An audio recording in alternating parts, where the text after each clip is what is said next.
하나님께서 베드로를 통해서, 당연하죠. 베드로전서니까 통해서 말씀을 기록하게 하셨는데, 정확하게 하면요, 글자는 누가 썼냐면 실루아노, 베드로가 쓴 게 아니에요. 베드로는 구술하는 거죠. 말을 하면 실루아노가 옆에서 받아서 적는 식으로 쓴 것이 베드로 전서예요. 베드로가 전서를 썼는데 1차적 대상이 어디였냐 하면은 1절에 나오죠. 지금 지명으로 말하면 튀르키예, 터키, 얼마 전 터키였죠. 튀르키예 중에서도 그 북쪽 지역에 있는 성도들에게 쓴 편지예요. 1차적으로 썼는데, 표현을 이렇게 말합니다. 흩어진 나그네. 그 당시에 그리스도인들이 여러 곳에 흩어져 있었는데, 그래서 이 흩어진 사람들이 누군가, 학자들은 유대인들이다. 유대인들이 여러 지역으로 흩어져 살았는데 유대인 출신으로 예수를 믿는 사람이다. 이런 분들도 있고, 어떤 분들은 아니다. 그 지역에 흩어져 살고 있는 이방인 출신 성도들이다. 이렇게 말합니다. 사실은 중요한 게 아니에요. 누가 되었든지 그리스도 안에서 모두는 하나님의 백성인데요. 크게 보면 신약 시대의 표현으로 보면 이 땅에 흩어져 사는 모든 성도들을 흩어진 12지파로 보면 됩니다. 그래서 우리는 뭡니까? 우리도 흩어진 12지파 안에 속하는 겁니다. 그러니까 기록 시기가 중요해요. 기록 시기가 언제 했냐가 매우 중요한데, 64년경에 베드로가 로마에서 기록했습니다. 1장 6절을 보세요. 1장 6절을 보시면, 너희가 이제 여러 가지 시험으로 말미암아 잠깐 근심하게 되지 않을 수 없으나, 이렇게 말합니다. 성도들이 많은 시험을 당하고 있었어요. 그 당시에. 예를 들면 2장 12절에도 나옵니다. 너희들을 악행한다고 말로 비방하는 자들, 이렇게 나옵니다. 그리스도인들이 로마라는 제국 사회 속에서 소수로서 살았는데, 모여서 성찬식도 하고 자기들끼리 형제라 이렇게 말하고, 로마는 철저한 계급사회인데 그 사람이 귀족이 되었던 평민이 되었던 노예가 되었던 남자가 되었던 여자가 되었던 관계없이 형제요 이렇게 하니까 족보도 없는 놈들이다. 또 이걸 마시면 이게 내 피고 또 이것이 내 떡이다, 이해를 못하는 거예요. 그래서 식인종도 아니고 하고 많은 비난을 받았습니다. 말로. 그런 어떤 시험도 당했고요. 또 하나는 64년이 중요하다고 했는데요. 64년에 세계사에서 중요한 사건이 하나 일어나요. 무슨 사건이냐면은 세계 3대 큰 화재가 있었는데, 도쿄 화재, 그 다음에 런던 화재, 그 다음에 로마 화재입니다. 로마가 그 당시에 64년 7월 18일로 정확하게 기록되어 있어요. 네로가 황제로 있을 때 로마가 14개구로 되어 있습니다. 서울이 몇 개구입니까? 25개입니다. 25개구 되어 있습니다. 굉장히 큰 구조, 그 당시로 따지면 인구가 많죠. 100만이 넘었으니까. 14개구에 불이 났는데, 3개 구역은 완전히 불탔습니다. 3개 구가. 그 다음에 7개 구역도 절반 이상이 파괴되었습니다. 왜 그렇게 되었냐면은 로마가 세계 중심지였으니까 각국의 사람들이 몰려올 거 아니에요. 주택 문제가 심각한 거예요. 그 주택 문제가 심각해서 인술라. 참고로 하십시오. 그 전문 건축 집 이름을. 목조 건물로 막 3층, 4층, 5층, 6층까지 쌓아 올리는 거예요. 그러니까 불이 붙으니까 삽시간에 다 타는 거죠. 네로가 휴가를 갔다가 휴양을 갔다가 급하게 말을 듣고 돌아와서 진압을 합니다. 열심히 최선을 다해서 진압하지만 안 되는 거예요. 역부족인 거예요. 다 타버렸습니다. 14개국에서 거의 3분의 2가 피해를 봤으니까 어마어마한 거죠. 그럼 백성들의 원망이 누구에게 가겠습니까? 황제에게 가는 거예요. 항상 정치인들의 지도자의 어려움이 그거예요. 어디에서 문제가 발생했든지 책임은 지도자가 져야 되니까 백성들의 원망이 커져가니까 네로가 원망을 다른 곳으로 돌리게 하기 위해서 찾다가 보니까 그리스도인들이 있는 거예요. 그리스도인들이 어떻게 했다 하고 일종의 유언비어 비슷한 것을 막 퍼뜨린 거예요. 그래서 로마 사람들이 그때부터 유대인들을 비방하는 거예요. 옛날부터 알아봤다고. 항상 유별나게 행동했으니까요. 뭐 황제 숭배도 안 한다, 오상이다, 이것도 안 된다, 저것도 안 된다 하니까 아무래도 미워하는 자에 공격을 하기 시작했는데요. 이 역사학자 타키투스라는 사람이 있어요. 이렇게 일반 문서에도 나옵니다. 그리스도인들을 음망을 한 곳에 집중시켜야 되니까 네로가 원형 경기장에 모아놓고 그리스도인들을 짐승 가죽이죠. 짐승 가죽 옷을 입혀놓고 막 돌아다니게 합니다. 그때 사자를 풀어서 찢어 막 사자에 물려 죽게 하고 또 십자가형에 처했습니다. 그런 시대예요. 시험, 여러 가지 시험도, 말로 당하는 시험도 있었지만 그야말로 불같은 시험입니다. 313년에 기독교를 허락한다 공인되거든요. 381년도에 국교로 삼고요. 그러니까 300년 동안 너무너무나 힘든 고난을 그리스도인들이 당했습니다. 그들에게, 고난 중에 있는 그들에게 쓴 편지가 베드로전서예요. 가장 많이 나오는 단어가 뭐냐면 기록 목적이죠. 세 가지가 나오는데 기록 목적. 그러니까 이 목적을 생각하며 말씀을 들으셔야 이제 잘 다가오겠죠. 가장 많이 나온 단어가 고난, 첫 번째 고난. 두 번째는 기쁨입니다. 전혀 상반된 단어죠. 극한 고난. 300년인데요. 한 사람이 오래 살아봤자 100년 뭐 좀 더 사는데 300년을 고난당합니다. 그런데도 기쁨이에요, 기쁨. 세 번째 단어는 소망입니다. 고난, 기쁨, 소망. 핵심 단어입니다. 따라해 보실까요? 고난, 기쁨, 소망. 예. 목적입니다. 목적. 고난 당하는 성도들을 위로하고 격려하는 것. 그래서 그들이 가진 기쁨, 이미 기쁨을 가지고 있어요. 기쁨과 소망 가운데 살게 하는 것이 목적입니다. 이제 본론으로 들어갑니다. 1절, 2절을 보십시오. 편지 형식입니다. 그 당시에는 편지가 주된 통신수단이었으니까 편지니까 인사가 나옵니다. 인사. 1절, 2절 제가 읽어보겠습니다. 예수 그리스도의 사도 베드로는 본도, 갈라디아, 갑바도기아, 아시아와 비두니아에 흩어진 나그네 곧 하나님 아버지의 미리 하심을 따라 성령이 거룩하게 하심으로 순종함과 예수 그리스도의 피뿌림을 얻기 위하여 택하심을 받은 형제들에게 자들에게 편지하노니 무엇과 무엇이 더욱 많을지어다 은혜와 평강입니다. 바울이 쓴 편지도 한번 보세요. 거의 빠지지 않고 나오는 단어가 은혜와 평강입니다.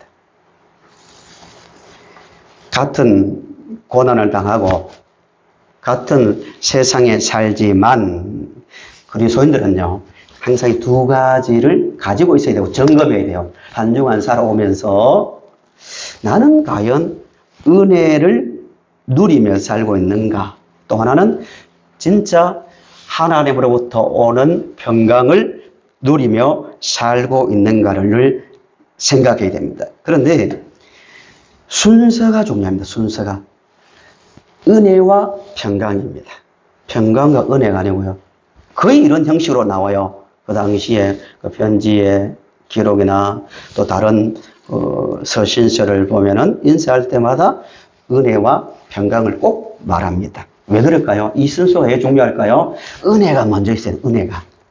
하나님께서 나를 사랑하고 계신다.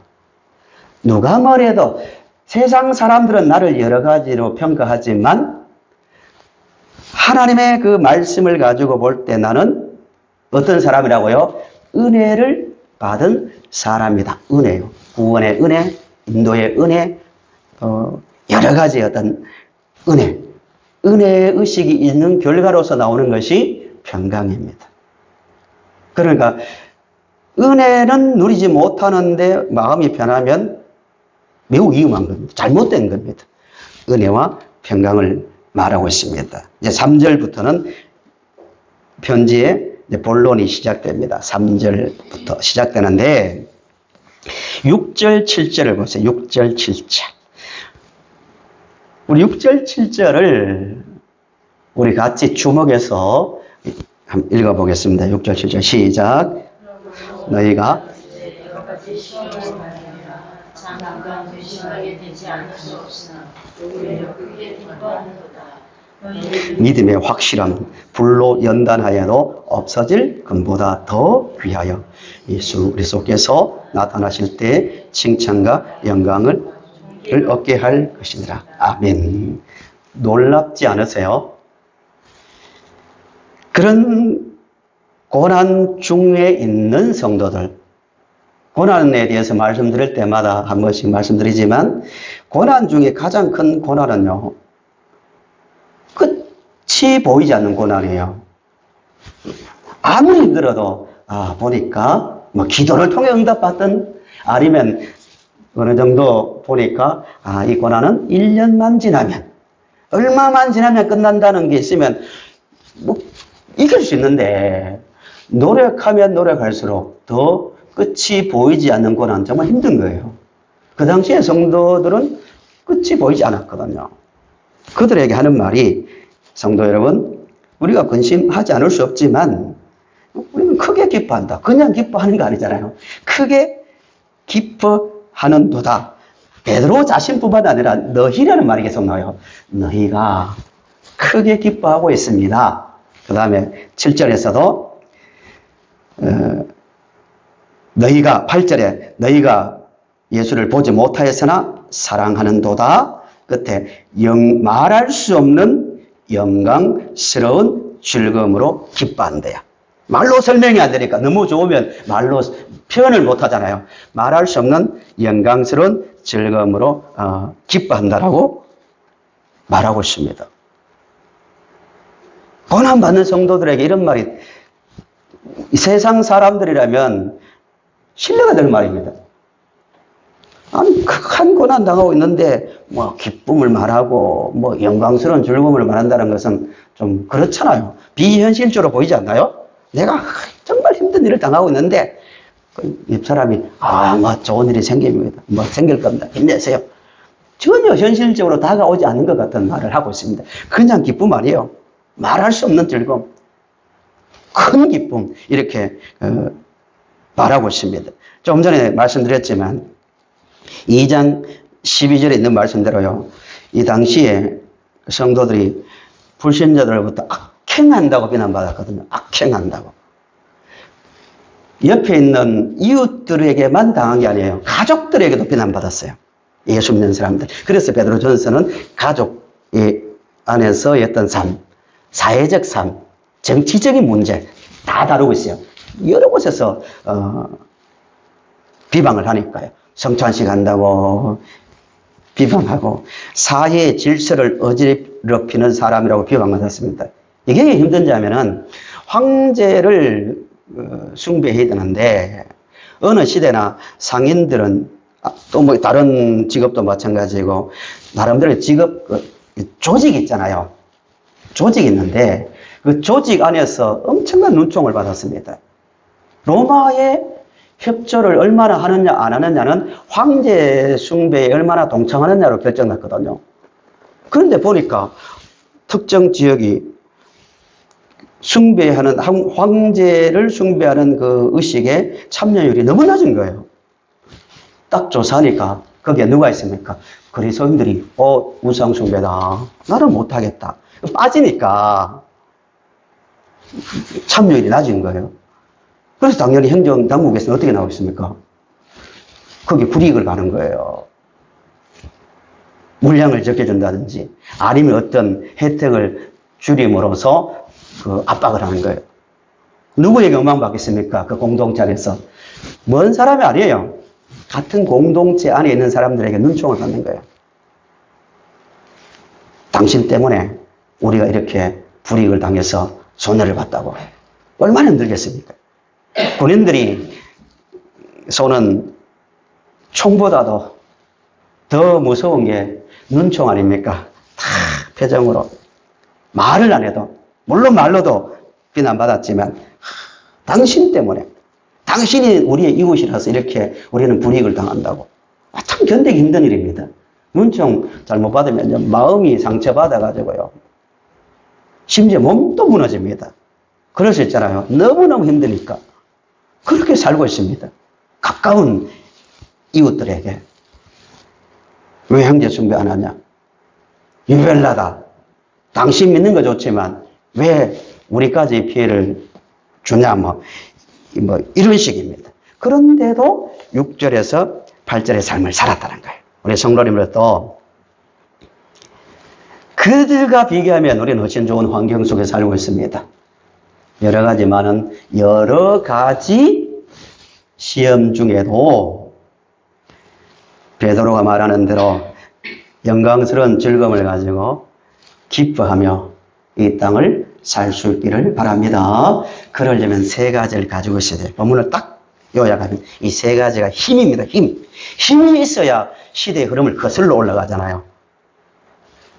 세상의 세속의 어떤 바람들, 세상의 말들, 세상의 평가들 있잖아요. 저도 한 번씩 막 상처받을 때가 있어요. 우리 교회에서 말고요. 성도님들 통해서 받는 거 아니에요. 밖에 있다가 보면 무의식 중에 던지는 말이지만 받을 때가 있어요. 세상의 평가죠. 세상적 기준으로 말할 때가 있는 거예요. 그런데 우리는 그럼에도 불구하고 이 말씀 안에서 이 세 가지가 있으면 그런 것에 흔들리지 않고 더 힘을 가지고 살 수 있습니다. 이 세 가지 꽉 붙들고 가지고 살 수 있어야 됩니다. 간략하게 정리하면 첫 번째가 3절입니다. 3절 보세요. 우리 주 예수 그리스도의 아버지 하나님을 찬송하리로다. 그의 많으신 긍휼대로 예수 그리스도를 죽은 자 가운데서 부활하게 하심으로 말미암아 우리를 거듭나게 하사 산 소망이 있게 하시며 라고 말하고 있습니다. 첫 번째 힘. 첫 번째 힘은 뭐냐면은 우리가 구원의 은혜를 받았기 때문입니다. 따라 하실까요? 구원의 은혜. 힘차게요. 구원의 은혜. 이거 어마어마한 거예요, 사실은. 구원을 깊이 생각해 보세요.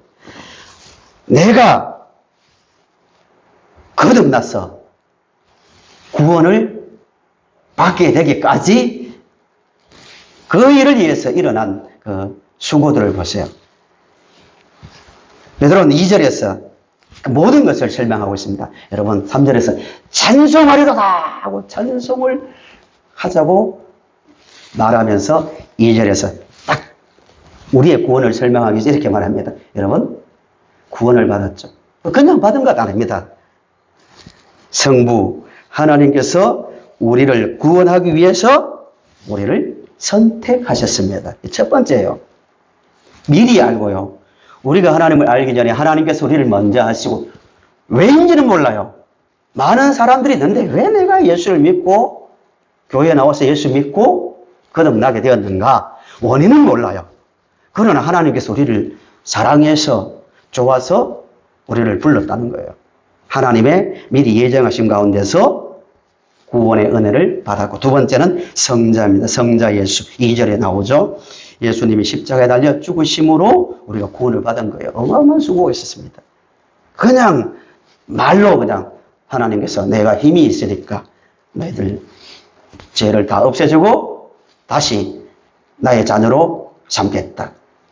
그런 것이 아니라 극한 십자가의 고난을 받으심으로 우리가 구원을 받았다. 그 다음에 성령의 역사입니다. 인간 이성으로 구원을 이해 못합니다. 가면 갈수록 느낍니다. 아무리 설명해도 성령께서 영의 눈을 열고 영의 길을 열어주셔야, 아, 그렇구나. 성령께서 도와주셔야 구원이 이해가 되고 믿어지는 거예요. 2장 하반절의 말입니다. 성령의 도우심. 에베소의 표현대로는 성령께서 적용하는 거예요. 성령께서 내면을 열어주심으로 믿어지게 하는 것. 이런 은혜를 통해서 우리가 구원을 받았습니다. 그래서 찬송하리로다 라고 말하고 있습니다. 베드로는요, 얼마 뒤에 네로 황제에 의해서 십자가에 끌려 달려 죽었습니다. 그런데도 이런 자신도 대충 로마에 있었으니까 돌아가는 걸 알고 있는 거예요. 순교를 어느 정도 예감하고 있는 거예요. 죽었습니다. 그런데도 이런 찬송을 하고 있는 겁니다. 복음을 전하다가요, 감옥에 갇힌 바울, 우리 에베소서를 배우셨잖아요. 똑같습니다. 보면서 서로가 보고 성경을 기록한 것도 아닌데요. 거의 똑같은 패턴을 가지고 편지를 쓰고 있고 고백합니다. 베드로전서 1장 3절과 같이 에베소서 1장 3절도요. 딱 같은 문장으로 시작합니다. 에베소서 1장 3절 보세요. 어떻게 시작합니까? 무엇으로 시작합니까? 찬송하리로다. 감옥 속에 있는데 에베소에서 들려오는 많은 소문을 듣고 또 내용을 알고 건면을 해야 되는 게 또 감사의 고마움의 헌금으로 바울을 도왔거든요. 고마운 마음을 표현하고 할 말이 많잖아요. 감옥 속에서. 그 당시에 감옥 속에서 글을 하나 쓰려면 얼마나 힘들었겠어요. 지금이야 뭐 쉽게 볼펜으로 쓰든지 컴퓨터로 이렇게 자판기 두드리면 되지만 종이가 있습니까? 제대로. 글쓰기 얼마나 힘들었습니까? 많은 말을 해야 되는데 뭐 서로 사랑하십시오. 분열하면 안 됩니다. 뭐 어떻게 사십시오. 소망 가운데 사십시오. 가짜 가르침에 속지 마세요.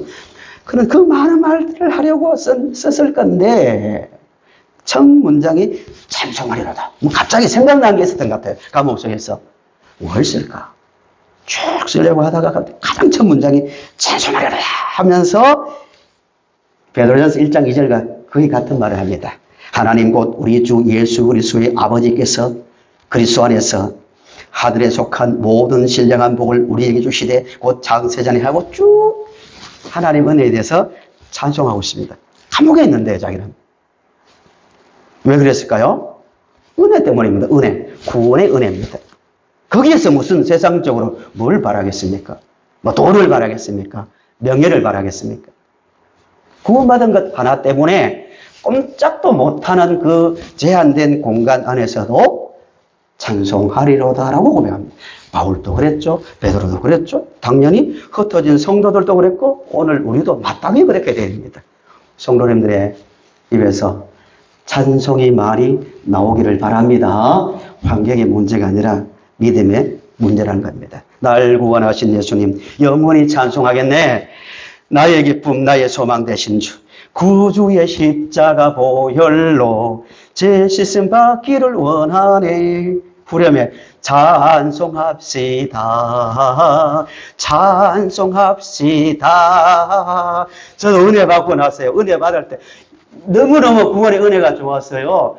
걸어가면서도 찬송 부르고 나의 기쁨 나의 소망 되시며 밤낮 불러서 찬송을 드려도 늘 아신 마음 뿐일세. 부르고 막 버스에서 내려가지고 집까지 걸어오는데요. 몇 킬로를 쉬지 않고 찬송을 부른 기억이 납니다.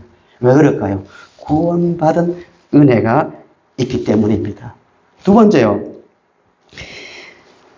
여러 가지 시험과 고난 중에서도 찬송할 수 있는 이유, 힘은 4절에 납니다. 4절에.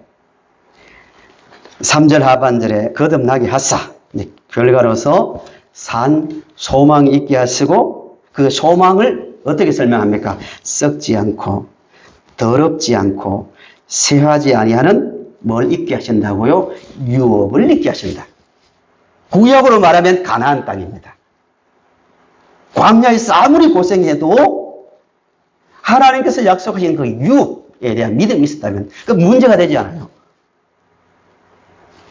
우리에게 유업은 어디입니까? 천국이죠. 실제 성도 여러분, 실제 우리는 천국에서 영원히 살게 됩니다. 믿으십니까? 예, 이 믿음 때문에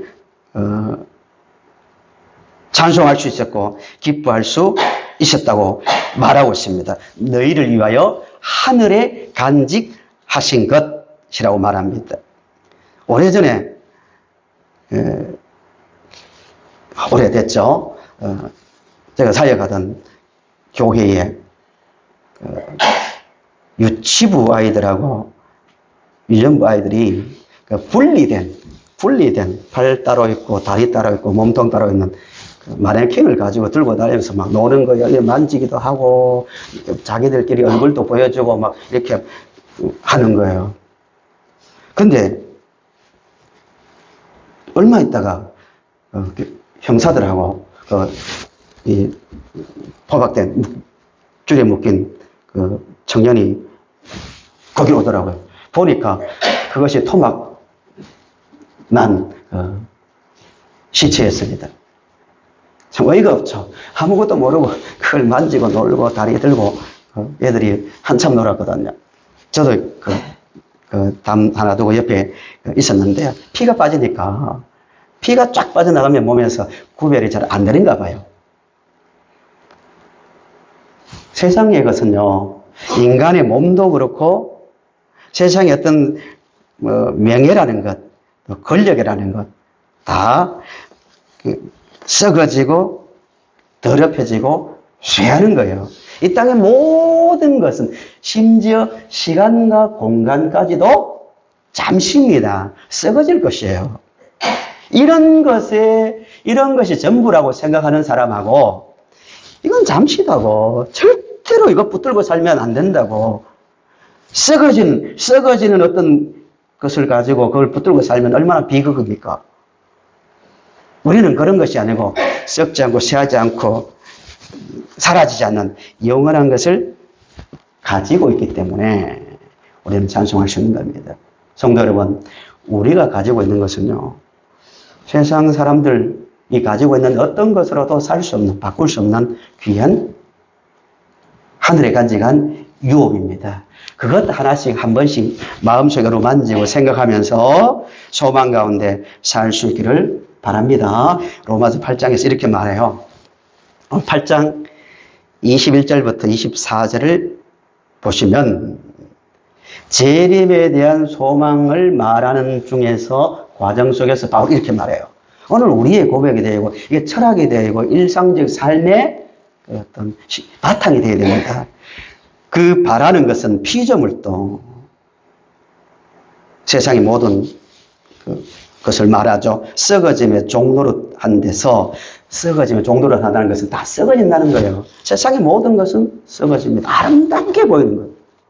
야, 정말 가치 있다라고 생각하는 것까지도 잠시 있다가 사라질 것이라는 거예요. 그래서 피조물이 또 썩어짐의 종로로 한 데서 해방되어 하나님의 자녀들의 영광의 자유에 이르는 것이니라. 피조물이 다 이제 같이 함께 탄식하며 신적 표현이죠. 탄식하며 함께 고통을 겪고 있는 것을 우리가 아느니라. 세상의 모든 것은 그렇다는 거예요. 그래서 24절에 우리가 소망으로 구원을 얻었으면 보이는 소망이 아니니 보는 것을 누가 바라리요라고 말합니다.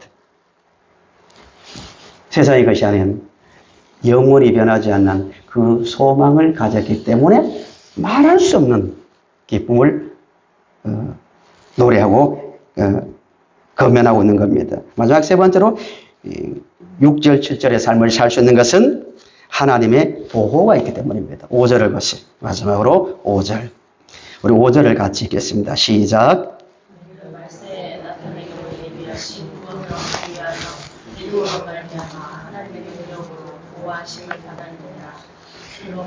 예, 여기까지요. 하나님의 뭘 받는다고요? 보호하심을 받았대요. 그런데 6절을 보시면 좀 모순되게 보입니다. 가만히 집중해서 한번 보세요. 5절 하반부에 하나님의 능력으로 보호하심을 받았느니라. 그러나 이렇게 나와야 되는데 그렇잖아요. 여러분 보호하심을 받았습니다. 그러나 지금은 잠깐 근심할 수 있고 고난을 당할 수 있습니다. 해야 자연스러운 문장인데 보호하심을 받았느니라 그러므로 이렇게 나옵니다. 말이 안 맞잖아요. 보호하심을 받으면 뭐 평안하든지 위험한 일을 당하지 않든지 해야 되는데 너희가 이제 여러 가지 시험으로 말미암아 잠깐 근심하게 되지 않을 수 없으나 이렇게 나옵니다. 보호하신대요. 설교 때마다 이런 말씀을 많이 제가 전하잖아요. 성도 여러분, 하나님께서는 성도님들의 모든 삶을 아시고 보호하고 계시며 세상 끝날까지 인도하십니다. 그래서 성도님들은 여러 가지 고난을 당합니다. 좀 이상하잖아요. 왜 이렇게 말할까요? 여기서 보호라는 것은요, 성경 언어로 플루루 메노스, 군대 용어예요. 군대 용어입니다. 가장 도시 안에서 가장 안전한 곳에 주둔하고 있는 진지, 이걸 가지고 보호라는 단어로 쓰고 있어요. 가장 안전한 곳, 군인들이 진을 칠 때요. 딱 보고 가장 안전한 곳에 주둔지를 만들잖아요. 공격을 하든지 또 방어를 하기 위해서. 그 단어를 쓰고 있어요. 성도 여러분들은 보호하심을 받았대요. 그런데 현실은 아니잖아요. 왜 이런 표현을 쓸까요? 왜? 그냥 이렇게 나오면 쉽지. 여러분, 지금 조금 힘들지만 조금만 참으세요. 조금만 참으세요. 나중에 상급이 있습니다. 이렇게 하면 자연스러운데 지금 보호를 받았대요. 지금 또 보호를 받고 있고 계속 보호를 받는데요. 이 말이 뭐냐면은 성도 여러분, 지금 고난을 당하고 문만 열고 나가면 이웃들에게 무시당하고 조롱당하고 그렇게 업신여김 당하고 실제로 경제적으로 정치적으로 사회적으로 어려움을 당하지만 그것까지도 이런 의미입니다. 그것까지도 하나님의 계획 가운데서 우리에게 유익을 주기 위한 하나님의 손길입니다. 그러니까 낙심하지 마십시오. 그 과정을 거치면 불같은 시험을 통과하면 순수한 신앙, 하나님만 바라보는 진실한 신앙을 갖게 될 것입니다. 그런 의미가 포함되어 있습니다. 성도 여러분, 우리가 이 땅을 살아가면서 크고 작은 많은 일들을 당하고 내 힘으로는 도저히 감당할 수 없을 것 같은 환경 속에 빠질 때가 있는 거예요. 그때도 하나님을 의심하지 마십시오. 우리의 이해력이 부족해서 그렇지 하나님은 그 순간에도 보호하고 계십니다. 그것을 통하여 로마서 8장에 있는 말씀대로 하나님을 사랑하는 자는요 모든 것이 합력하여, 그 말은 모든 것이 결국 뭐가 됩니까? 선이 된다는 말씀입니다. 그 믿음이 있으니까 야고보도 1장에서 이렇게 말했잖아요. 성도 여러분, 여러 가지 시험을 당하더라도 너무 혼란스럽거나 낙심하지 마시고 온전히 기쁘게 여기십시오. 왜? 4절에 말하잖아요. 하나님의 선하심에 대한 신뢰에서 나옵니다. 너희로 온전하고 구비하여 조금도 부족함이 없게 하기 위해서입니다. 라고 말합니다. 이제 말씀을 마칩니다. 성도 여러분, 근심하게 되지 않을 수 없으나 인정해야 됩니다. 성령 충만했던 베드로, 그리고 그 시대의 성도들, 고난 가운데서도 믿음으로 인내하며 살았던 그들도 근심하게 되지 않을 수 없는 일들을 만난다는 거예요. 근심 다 없애줄게요? 다 거치워줄게요? 그게 아니라 없으나 뭐 하는 삶을 산다는 거예요. 그 가운데서도 소망 가운데 기뻐하며 감사하며 살 수 있는 것, 이게 믿음이라는 겁니다. 결론입니다. 흩어진 12지파.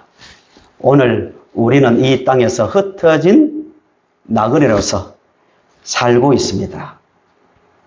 그때나 지금이나 영적 싸움은 계속 되고 있습니다.